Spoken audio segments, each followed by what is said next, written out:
Now, the final thing I have to share about this, and then we're going to be closing for the break, is the meaning of this.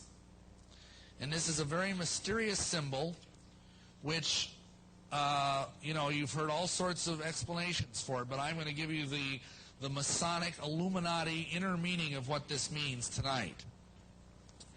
And it's going to probably gross you out and astonish you, and I apologize in advance for that. But this is what it means. Crowley reveals the secret behind the all-seeing eye symbol in one of his books, the Book of Thoth, which is a very advanced manual on tarot card readings. And this is the eye of Lucifer. But believe it or not, it corresponds to a human organ that, for lack of a more delicate term, we'll call the rectum. Which is kind of ironic when you think about it, that this represents Lucifer. And what this refers to is that the occult archaeometric doctrine of Masonry is that by accessing alternate universes through sodomy, especially of young boys, you can access alternate dimensions of reality through what are called the tunnels of Typhon.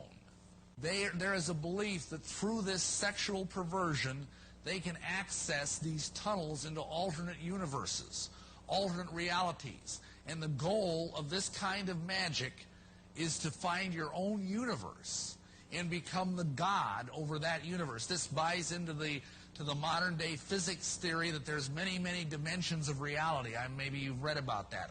Alternate universes. It shows up in science fiction a lot. And then once you're the god of this universe, you can start sucking the energy out of it. And you can use that energy through this child to live forever and ever and ever.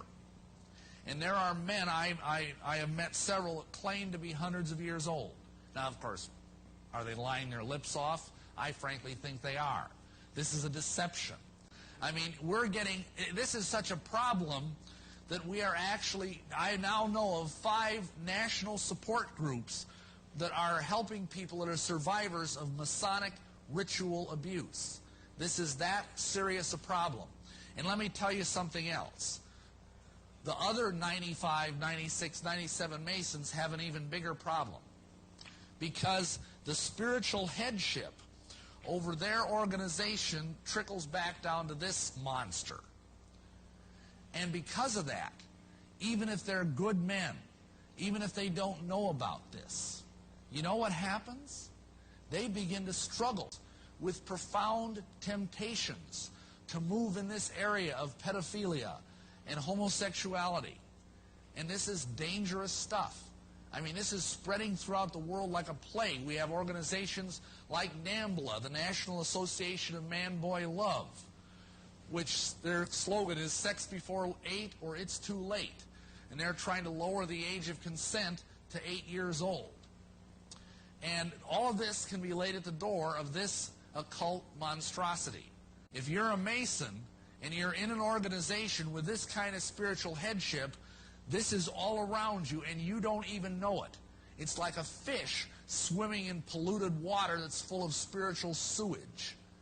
And you can't help but take this into yourself.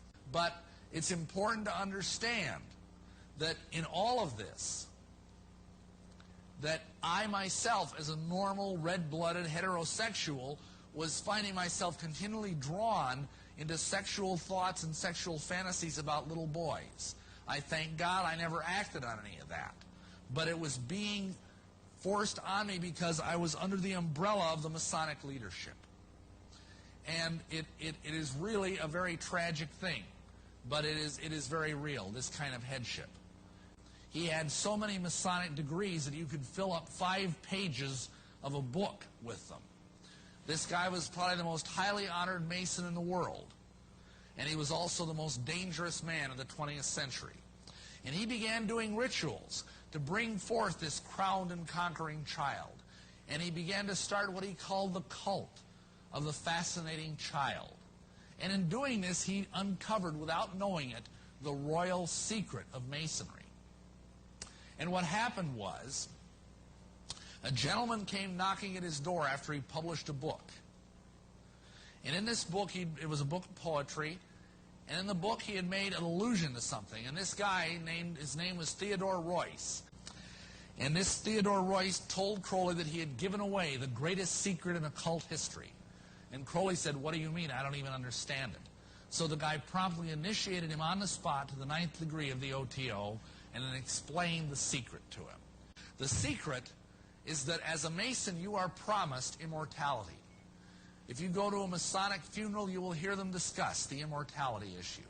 You will hear them promise that they will go to the celestial lodge above and live there forever. Where do they get their promise of immortality?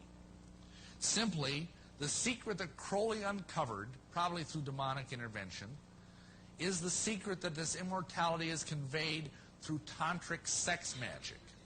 And the kind of sex magic that we're talking about here, unfortunately, is a sexual violation of a little child.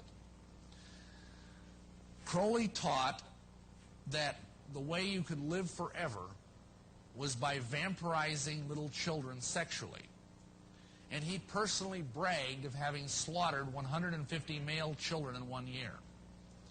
This is why he was called the wickedest man in the world. And this, I apologize that this is so horrible, but Masons are doing this.